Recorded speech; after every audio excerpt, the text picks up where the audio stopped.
आपली दुसरी रेसिपी आहे चिकन मसाला। तर याच्यामध्ये हे किती किलो चिकन घेतलं? 1 किलो। हे 1 किलो चिकन घेतलेलं आहे। कांदा, लसूण आणि कोथिंबीर हे भाजून घेतलेलं आहे।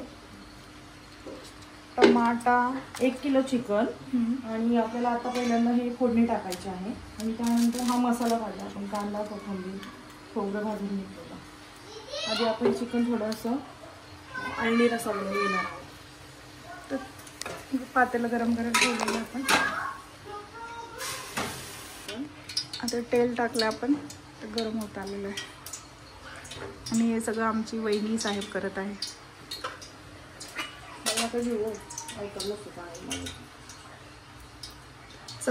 चवाला महत्व आहे, अवताराला नाही। कांदा, टमाटर, कांदा आणि कढीपत्ता घातलेला आहे। आता त्याला लाल होईपर्यंत आपण भाजून घेऊ।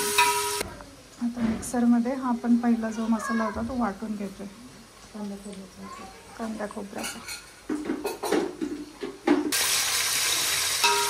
टमाटर टाकलाय, थोडं कांदा आणि कढीपत्ता भाजून घेतल्यानंतर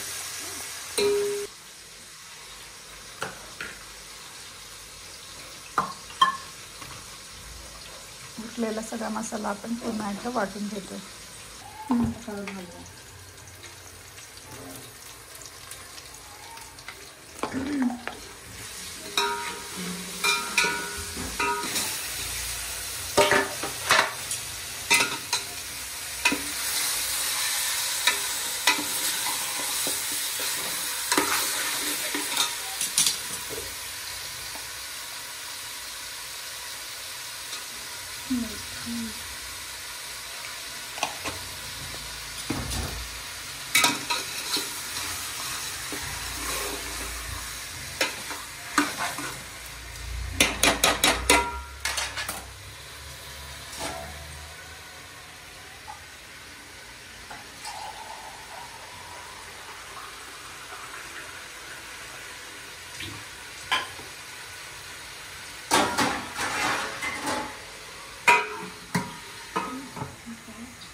शिजत ठेवायचं।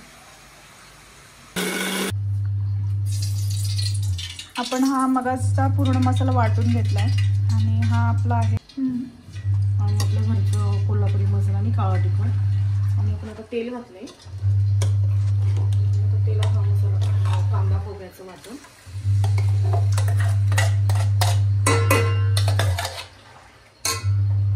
आता त्याला चांगलं भाजून भरपूर तेल टाकलंय तर्री येण्यासाठी।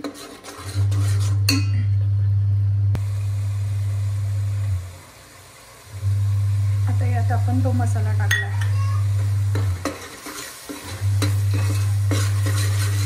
मसाल्याला चांगलं तेल सुटेपर्यंत परतायचं।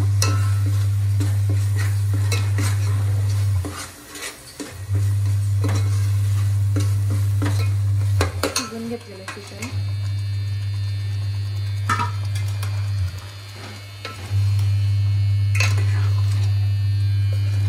मस्तपैकी परतून घ्यायचं, त्याला सगळा मसाला एकजीव करायचा त्या चिकन मध्ये। चिकन मसाला रेडी झाला। आता आपला फायनल चिकन मसाला रेडी झाला।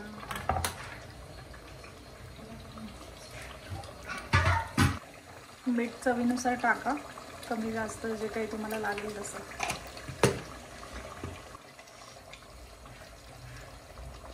आणि शेवटी कोथिंबीर।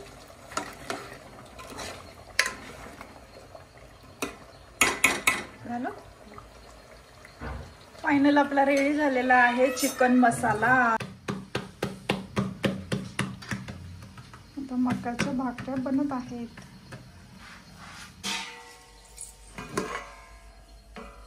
ही फायनल चिकन मसाला।